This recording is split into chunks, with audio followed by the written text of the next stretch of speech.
최근에 그 게시판에 내가 이제 그 링크 오는 게 과거 역사에 대해서 어떻게 간단하게 해설해 준 분이 있어가지고, 그 양반이 주장하는 것은 뭐 천동설, 지동설 이런 온갖 그 과학적, 특히 물리학 쪽의 이론들이 그 뚜렷한 이론이 있는 게 아니고 귀납적으로 이론을 만들어낸다는 거지. 억지로 이론을 갖다 붙인다는 거지. 근데 그런 억지로 갖다 붙인 이제 이론은 믿을 수가 없다. 그러므로 지금 물리학의 정설로 되어 있는 양자론이라든가 이런 것도 언제 뒤집어질지 모른다. 근데 그렇게 주장하면서 자기 말은 맞대. 그러니까 이 과학은 믿을 수 없다 해놓고 그래도 내 말은 맞는 거야. 내 말을 믿어도 돼. 막 이런 식인 거야. 그 엔트로피의 법칙은 귀납적으로 만들어진 이론이기 때문에 믿을 수 없다. 근데 엔트로피 법칙 맞아. 의심하면 안 돼. 맞다. 막 이렇게 주장하고 있어. 근데 여기서 재밌는 것은 뭐냐면 그 양반은 과학의 이론들이 귀납적으로 그 양반들의 주장에 의하면 계속 업데이트가 되고 있다는 거지. 그러니까 이론이 틀렸지만 그는 너무 미시적으로 들어가서 그 큰 틀에서는 맞다. 그러니까 대충 맞으니까 계속 상호작용을 하면서 오류가 밝혀지면서 조금씩 진보해 나가는 것이고, 그래도 맞는 건 맞는 거야. 한번 믿어봐. 막 이런 식이야. 그래서 가만 들어보면 횡설수설이라고. 앞뒤가 안 맞잖아. 그러니까 이론이 믿을 수 있다 하든지 아니면 뭐 이론이 엉터리다 하든지 둘 중에 하나를 해야지. 엉터리지만 그래도 믿을 수 있어. 이런 게 있어.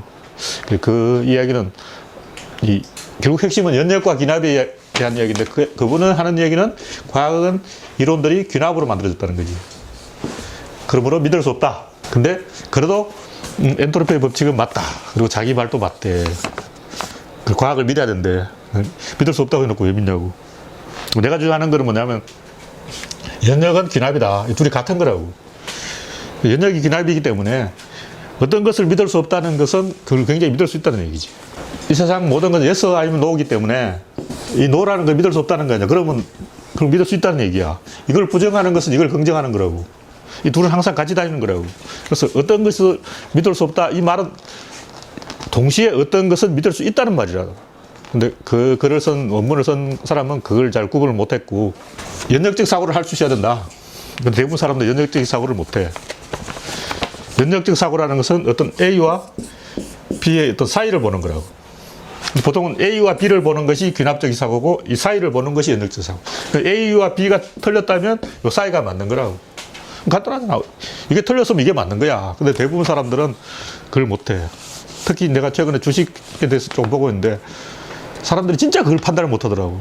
예를 들면, 이게 주가가 올라가야 돼. 근데 내려갔어. 그럼 돈이 어디로 갔을까? 요만큼 어딘가에 숨어 있는 거야. 그 어디냐면, 여기 A라는 주식이라면, A 주식이 올라가야 되는데 오늘 내려갔어.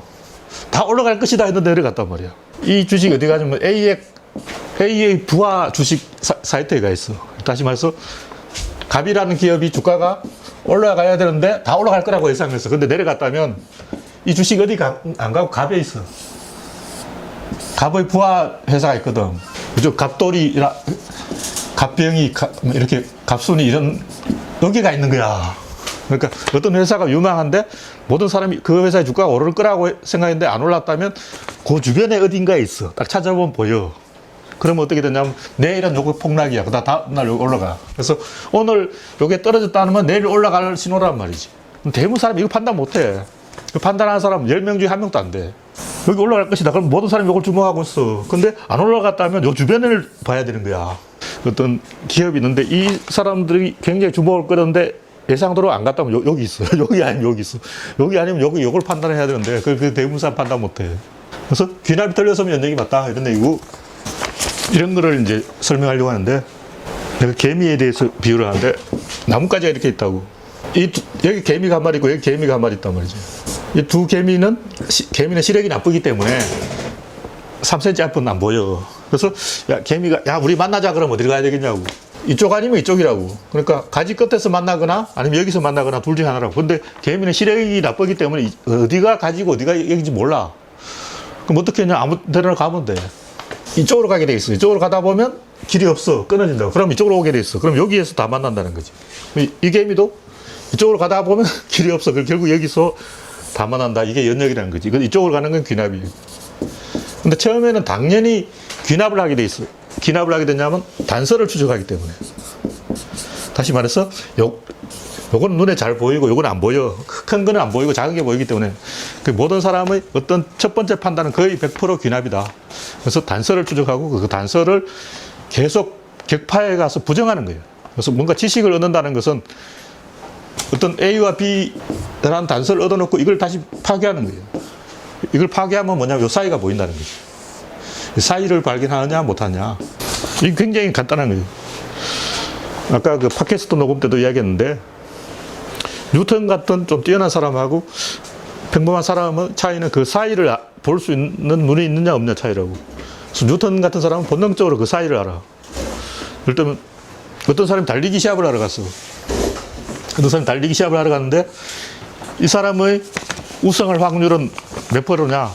100%라고. 왜 이 사람이 100% 우승하냐면 혼자 출전했으니까. 그러니까 근데 두 명이 출전했다면 역시 100% 우승한다고. 둘 중에 하나가 100% 우승해. 그럼 10명이 출전하면 어떨까? 100% 10분의 1 확률로 10명 중에 1명이 우승해. 이건 너무나 당연한 얘기잖아. 이 당연한 얘기를 할 수 있는 사람이 그 사이를 이야기하는 거야. 내가 지금 이야기하는 이런 확률적으로 이야기하는 게 사이라고. 대부분 그 사이를 몰라. 그래서 어떤 A와 B가 있으면 A와 B를 주목한다고. 예를 들면 뭐 호날두가 우승할 것인가, 뭐 메시가 우승할 것인가, 이 사람에게 관심을 갖지 그 사이에 대해서는 사람들이 기본적으로 못 본다. 그 사이를 보는 것이 연역이다. 이 개미가 만나는 문제에 있어서 어느 쪽을 선택하든 개미는 만나게 돼 있다. 다시 말해서 귀납을 하든 연역을 하든 만나게 돼 있다. 그러므로 귀납은 연역의 하부 구조다. 그래서 연역과 귀납이 따로 있는 게 아니고 연역이라는 큰 울타리 안에 귀납이 들어있다는 거지. 그래서 보통 귀납에서 시작해서 연역으로 가게 돼 있어. 그래서 어떤 문제에 대해서 답을 못 찾았다면 그 답을 못 찾았다는 사실 자체가 굉장히 중요한 단서이기 때문에 답을 못 찾았으면 그 답을 찾은 거야. 왜 우리가 헷갈리냐면 이렇게 이거 아니면 요거 사이로 좁히지 못해. 이렇게 가다가 이쪽 길로 새는 인간이 있다는 거지. 그럼 왜 이놈들은 이렇게 가다가 이쪽으로 안 오고 이쪽으로 옆으로 셀까? 그건 자기가 간 길을 기록해 놓지 않았기 때문인 거야. 다시 말해서 잊어먹어서 그렇다고. 그래서 우리가 기록을 열심히 한다면 보통 그 정치가 잘못된 게 대부분 5년 전, 10년 전을 까먹어서 그런 거야. 그래서 안 까먹으면 항상 그 이명박도 속고 박근혜 또 속잖아. 까먹었다고. 우리가 속았다는 까먹어버린 거야. 까먹지 않고 기록을 열심히 하면 이쪽으로 갔으니까 반대쪽 이쪽이다. 당연히 답이 나오는 거야. 근데 보통은 보다가 옆으로 쎄. 기록을 안 해서 까먹어서 그렇다. 그래서 기록만 열심히 한다면 100% 답을 찾을 수 있다는 거지. A 아니면 B 이렇게 둘 중에 하나로 상황을 좁히기만 해도 이미 답을 찾은 거예요. 그래서 그런 것을 뻔뻔스럽게 열심히 말한 사람이 이 뉴턴이라든가 훌륭한 과학자고, 그냥 모르니까 모른다고 하면 자신감 없는 태도로 하면 큰 업적을 못 남기는 거지. 그래서 훌륭한 학자가 보통의 평범한 학자하고 다른 것은 굉장히 뻔뻔하고 이 원리를 알아. 그래서 아무런 가치가 없어 보이는 것에서 가치를 알아내. 예를 들면 어떤 사람이 천문학자가 별자리를 연구했는데 별이 이렇게 가야 되는데 이렇게 갔다. 왜 그러냐 그러면 모르지. 모르니까 몰라 그런다고. 이렇게 가야 되는데 이렇게 갔으면 여기에 뭔가 있다. 아인슈타인은 숨은 변수다 그러고, 또 어떤 학자는 뭐 암흑물질이다. 잘 모르는 거는 모르는 게 있다 그러면 돼. 그냥 모른다 그러지 말고 모르는 게 있어 이렇게 말하면 돼. 그냥 아는 척 하면 돼. 이게 하면 이거다라는 A하면 B라는 상황을 압축시키지 못하는, 이게 아니면 이거다는 확신을 가지고 있으면 이게 아니면 이거인 거야. 이게 아니라고 밝혀지면 이게 뭔가 있는 거야. 그래서 암흑물질이다, 뭐 수면 변수다 이런 식으로 새로운 주장을 만들어내는 거지. 그게 이 뉴턴의 어떤 근대과학의 사고방식이고, 이런 생각을 못하는 사람들이 봉건적인 마인드를 갖고 있는 사람이 내가 봤을 때는 99%라. 과학자들 중에도 대부분 이런 인식이 없어. 그러니까 이거 아니면 저거다까지 상황을 좁히지 못해. 내가 인용한 그 게시판에 글은 귀납이 오류투성이다. 이걸 굉장히 열심히 이야기하고 있어. 근데 귀납이 오류투성이라는 말은 연역이 다 맞다는 얘기야. 연역을 어떻게 하냐? 이 간단해. 모든 이론은 거기 이제 게시판은 이런 이제 1차 방정식, 뭐 이렇게 가는 2차 방정식, 뭐 이렇게 가는 원형, 여러 가지 3차, 4차, 5차 방정식 이렇게 해놨는데 결국은 하나의 선에다가 세 개의 점을 찍는 문제라고. 그러니까 어떤 세 개가 나와야, 세 개의 데이터가 나와야, 단서가 나와야 하나의 이론이 생길 수 있다고. 수주 대토 나무 그래투기가 있는데 토끼가 와서 여기서 머리를 박고 죽었어. 그 나무꾼이 다음날 또 토끼가 여기 와서 머리를 박고 죽지 않을까 하고 기다리고 있었다는 거지. 근데 다음날은 토끼가 안 왔다는 거지. 근데 이거는 토끼가 와서 여기서 머리를 부딪혀서 죽은 거는 한 번에 하나의 단서라고. 근데 정확하게 다음날 같은 시간에 같은 장소에서 또 한 마리가 토끼가 죽었다면 요 사이가 포착된다는 거지. 그러면 요 사이가 10이라고 하면 10을 재서 다시 10을 딱 구해서 여기에 또 기다려보는 거지. 근데 어떤 두 개의 단서가 포착이 되면 세 번째 단서를 만들어낼 수 있다. 이게 뭐냐면 복제라는 거지. 이런 식으로 복제하는 게 연역이라는 거지. 근데 연역을 하려면 요 사이를 알아야 돼. 사이라는 개념 자체를 가지고 있어야 돼. 근데 보통 사람들은 사이를 보고 여기만 보기 때문에 연역을 못한다. 그래서 그 게시판에 글에 보면 천동설을 이야기는 하는데 뭐 지구는 여기 있고 화성, 수성, 금성, 목성들은 여기서 또 돌아. 근데 이 도는 것들이 이렇게 하나로 연결이 안 된다는 거지. 이렇게 연결되면 이 전체가 하나의 선이라는 거지. 그래서 태양 중심으로 이렇게 많은 별들이 있는데 이 원형 궤도로 보면 하나의 선 안에 있다는 거지. 하나의 선 안에 세 개의 어떤 단서가 들어가면 연역을 할 수가 있고 연역을 하면 답을 찾을 수가 있다. 요거 아니면 요거다. 이렇게 압축할 수가 있다. 귀납법과 연역법 이렇게 많이 이야기하는데 귀납은 단서를 찾아가고 연역은 패턴을 추적한다. 패턴을 추적한다는 패턴은 항상 두어 개가 있어야 패턴이에요. 한 개가 있으면 패턴이 아니라고. 그래서 쉬운 예로 바다에서 배가 있는데 적선이 나타났다. 한 20km 떨어져 있다. 그게 눈이 밝은 사람이 위에서 적선이 나타났다 하고 이제 돛대에 위에서 여기서 관측병이 이제 올라와서 적선이 나타났다 그런다고. 그럼 대포를 여기 쏘는데 이 거리를 알 수가 없다고. 지금은 레이더가 있으니까 레이더로 딱 조사해보면 나오는데 옛날에는 레이더가 없잖아. 그럼 육안으로 보고 적선이다 그런다고. 그럼 여기서 대포를 쏘면 대포가 여기 떨어진다고. 근데 한 방 더 쏴야 돼. 이렇게 두 방을 쏴보면 거리가 나와. 요 거리가 딱 나오기 때문에 대포알을 딱 두 방을 쏴보면 적선과의 거리가 딱 나온다고. 근데 이런 대포 세 방을 쏘면 세 번째가 맞추는 거지. 근데 대포알이 두 방 날아올 때까지는 안전해. 두 방 날아왔으면 재빨리 도망치면 된다. 그래서 그 사이 도망가 버린대. 반드시 대포알은 세 번째부터 명중되기 시작하고 두 번째까지는 절대 명중탄이 안 온다. 그 사이에 이제 오류를 계속 시정해서 탄도를 수정해서 포병들이 정확하게 그 관계를 맞춘다고. 뭐 경찰이 수사하는 것도 그렇고 우리가 인감 도장을 찍는 것도 그렇고 지문을 채취하는 것도 그렇고 모든 것이 이 3의 법칙에 지배된다. 여기서 예외가 없어요. 이 세상 모든 건 다 3의 법칙. 왜냐면 3이래야 두 개의 사이가 있다고. 한 개, 두 개. 손가락 세 개는 사이가 두 개잖아. 사이가 두 개면 수학적으로 이꼬르가 성립한다고. 수학의 이꼬르라는 게 요걸 말하는 거예요. 사이가 두 개잖아. 그래서 이게 연역이다. 그리고 이 이꼬르는 요것이 요걸 복제한다고. 결국 어떤 하나의 정답을 알고 그것을 복제하는 건데, 그러면 그 최초의 하나의 정답은 어디서 나오냐면 인간의 뇌 안에서 자기도 모르게 나오는 거예요. 그 대부분 사람들은 생각을 하는 게 아니고 그냥 생각이 나는 거야. 연역을 하기 때문에 굉장히 자기 생각에 확신을 가져. 그래서 맨 처음에 이야기한 그분도 엔트로피의 법칙은 귀납법이라서 믿을 수 없다 해놓고 그래도 이건 맞는 얘기야 하고 우긴다고. 그 확신이 어디서 나왔냐고. 엔트로피의 법칙이 절대적으로 맞는 법칙인 이유는 여기까지 좁혀졌기 때문에 선택지를 계속 제거해서 요 상황까지 몰고 가면 그건 100% 맞는 얘기. 다시 말해서 여기 뭐 하나 더 있다 그러면 헷갈리기 시작하네. 이건 빼야 돼. 그러니까 요 상황까지 갔으면 그거는 절대적으로 맞는 이야기다. 질량 보존의 법칙과 이 엔트로피 법칙은 사실은 다른 법칙이 아니고 같은 법칙이에요. 그걸 다르게 해석한 거지. 엔트로피 법칙이 틀렸다면 질량 보존의 법칙도 틀린 거예요. 하나가 맞으면 다 맞아야 된다. 그리고 이게 맞다는 것을 입증하는 방법은 간단해요. 세 번째 대파를 쏘면 돼. 무슨 얘기냐면 그 엔트로피 법칙을 이용해서 뭔가 새로 과학적 진실을 발견해내면 되는 거예요. 그래서 과학자들이 했는 얘기를 믿을 수 있냐 얘기는 결국 그 사람들이 그걸 이용해서 새로운 지식을 만들어내느냐 이걸로 이야기하는 거라고. 그래서 어떤 자식이 있다면 그 의미가 있는 건 100% 확실하다고. 왜냐하면 자식은 의미를 복제한 것이기 때문에. 근데 자식이 있는데 의미가 없다고 말할 수는 없어. 이미 자식이 있는 건 100% 확실하니까. 그래서 자식과 의미는 동시에 생기는 거지 자식 따로 의미 따로 생기는 게 아니라고. 항상 이 사회에 보면 모든 것이 대칭 원리에 지배되고 동시에 생긴다고. 일단 전기의 플러스와 마이너스가 따로 생기는 건 아니라고. 플러스가 생겼을 때 마이너스가 생긴 거고 남자가 생겼을 때 여자가 생긴 거고 둘은 항상 동시에 생기는 것이다. 빛이 생겼을 때 이미 그림자도 생겼다. 빛 따로 그림자 따로 생기는 건 아니다. 그래서 그 하나에서 둘로 쪼개지기 때문에 이것도 손이 하나라고. 하나에서 둘로 쪼개진 거지. 연역은 100% 믿어도 된다. 그리고 연역을 어떻게 해야 하냐 고민할 필요가 없어. 그냥 귀납을 해놓고 그걸 부정해버리면 돼. 귀납은 틀렸어. 번호만 하나 틀렸어. 귀납은 무조건 틀렸다 그러면 돼.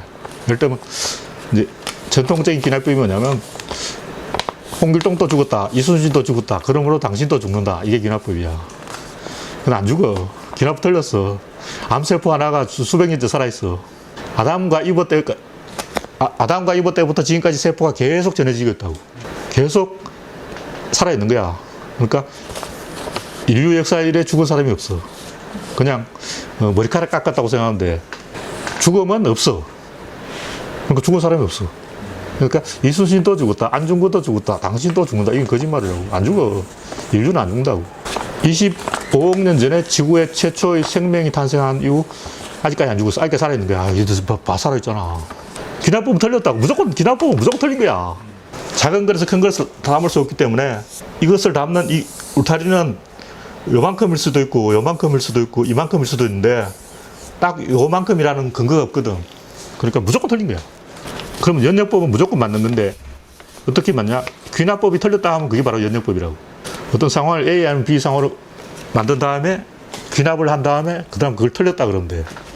그러면 연역이 된다. 그럼 그거는 절대로 맞는 얘기다. 근데 연역을 하면 좀 싱거워 결론이. 아까 얘기했듯이 월드컵을 할 때 누가 우승하냐 독일 팀이 우승한다 이렇게 안 하고 참가국 중에 한 팀이 우승한다 뭐 이런 식으로 나와.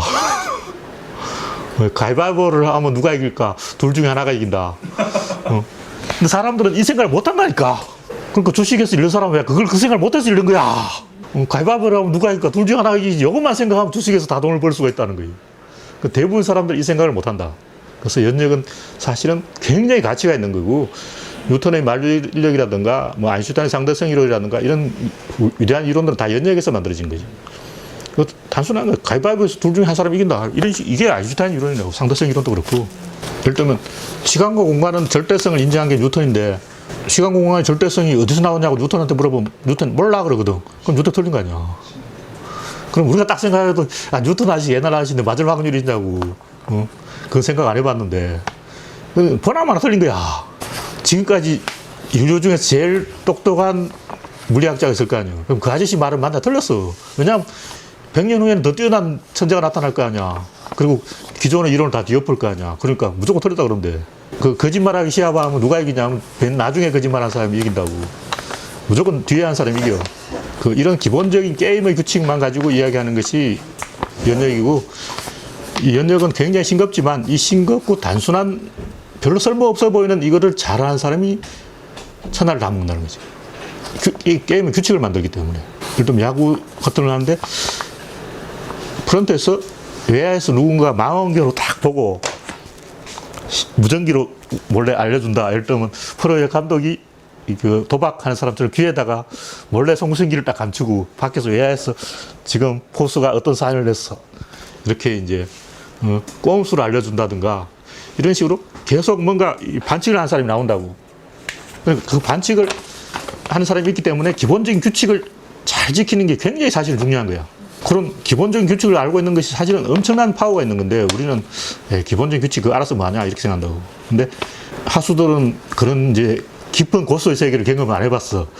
근데 고수들은 진짜 기상천외한 이상한 꼼수와 야비한 술수를 다 경험했기 때문에 언제나 야비한 속임수를 쓰는 인간이 항상 있다. 그러므로 기본을 정확하게 아는 사람이 너 꼼수 썼지 하고 딱 찍어낼 수가 있다는 거지. 그래서 그 연역이 최종적으로 이긴다 이 얘기를 하는 거고, 대부분 사람들은 생각하다와 생각나다 사이 차이를 모르는데 우리는 그냥 생각한다고 생각하지만 대부분 생각나는 거예요. 왜 그런 생각이 나는지 자기도 몰라, 대부분 사람들은. 그걸 의식적으로 생각나다를 생각하도록 바꿀 수 있는 사람이 이 천하를 다 먹는다는 거고, 그 방법도 간단히 아까 얘기했듯이 둘 중 하나다. 이렇게 상황을 압축시킬 수 있고, 그렇게 압축된 다음에는 이 김동렬이라는 사람이 항상 하는 얘기는 똑같아. 항상 저 인간이, 일단 내가 독자하고 김동렬이 글을 딱 읽는다고, 저 인간이 하는 얘기는 항상 똑같다고. 항상 틀린 걸 맞다 그래요. 김동렬이 항상 틀린 걸 맞다고 빡빡이 사람이야. 왜냐하면 이쪽 길을 가는 게 정답인데 이쪽 길을 먼저 간 놈이 실제로 제일 먼저 얘기가 있다고. 왜냐면 처음부터 이쪽 길로 찾으려고 한 사람은 중간에 옆길로 세. 100% 세. 그러나 이쪽을 가본 사람들은 여기서 이걸 보면 보여. 나쁜 길로 먼저 가본 놈이 바른 길을 제일 빨리 찾는다고. 그래서 처음부터 바른 길로 가겠다는 범생이들은 바른 길을 못 찾아. 중간에 엉뚱한 길로 가버린다고. 틀린 것이 맞다. 이게 김동렬이 항상 쓰는 패턴이고, 그 틀린 것이 뭐냐면 귀납. 근데 그 귀납을 틀린 것을 부정해야 돼. 틀린 게 범죄인데 우리 범죄 저지르자 이러면 안 된다고. 먼저 범죄를 잘 이해한 사람이 범인을 잡는다고. 그래서 틀린 쪽, 범죄 쪽으로 열심히 가본 놈이 경찰이 되는 거야. 오류에서 진실을 찾는 방법을 알아낸다는 거지. 그래서 오류를 회피하고 처음부터 정답만 찾으려고 하는 사람은 끝내 정답을 못 찾아. 어떤 문제가 주어질 때 시행착오를 제일 빨리 한 사람이 제일 먼저 정답에 도달할 확률이 높다. 그리고 정답을 찾으려고 한 사람은 끝내 정답을 못 찾는다. 그리고 세상의 모든 발전은 먼저 틀린 걸 찾고 그 다음에 틀린 걸 부정해버리면 돼. 대부분 사람들은 틀린 걸 부정하고 그 반대편에 정답이 있다는 걸 몰라. 그러니까 상황을 yes, 아니면 no까지 압축시키지 못한다고. 이 구조론의 정답은 먼저 구조론은 항상 이 틀린 걸 맞다고 그래. 그래서 틀린 걸 먼저 찾고 그 다음에 그 틀린 것을 부정하면 된다. 그래서 뭐 진보라든가 이런 쪽에 이 구조론의 입장이 굉장히 어떤 면에서는 진보적이고 어떤 면에서는 보수적이라고. 최근에 여러분 얘기 장하준 교수가 그 삼성을 국유화하자. 이게 틀린 얘기거든. 근데 이게 상당히 매력적이고 재밌는 이야기거리들이 많아. 그 틀린 얘기에 굉장히 사실은 정답이 숨어 있어. 그래서 장하준 교수가 뭐 삼성을 국유한다고 그 턱도 없는 얘기 틀렸지 이러고 끝내버리면 안 돼. 그 사람이 굉장히 중요한 단서를 준 거라고. 그 얘기는 분명히 틀린 거지만 그것이 굉장히 의미 있는 힌트가 된다. 그래서 이 진실보다는 틀린 것을 먼저 발견하고 틀린 것을 오류를 입증해야 돼. 그냥 그걸 따라가면 안 되고. 최근에 내가 서태지를 좀 비판하는 것도 서태지가 틀린 행동을 좀 해야 되는데 안 했어. 틀린 행동을 안 한 게 그 사람 틀린 거야. 원래 연예인 스타들은 일단 뻘짓을 하고 그 다음에 죄송합니다 하면 돼. 그 사이처럼 좀 떠잖아. 나중에 또 사이도 처음에 뻘짓 많이 했잖아. 죄송합니다 하고. 틀린 것을 하고 그 다음 틀린 것을 제거해버리면 되는 거야. 근데 서태지는 틀린 행동을 안 하고 맞는 행동을 하다 보니까 다 틀렸어. 모든 게 틀려버린 거지. 그래서 연예인들이 사고 치는 걸 겁내면 안 돼요. 최근에 보니까 오현경도 많이 떴던데 그 오현경이 사고를 치기 전보다 더 떴어. 맞아. 그래서 틀린 행동을 하고 그 다음에 그 틀린 행동을 지워버린 거지. 마이너스를 마이너스 해버리면 돼. 그래서 마이너스를 도착하는 사람이 정답이다. 이상 여기까지.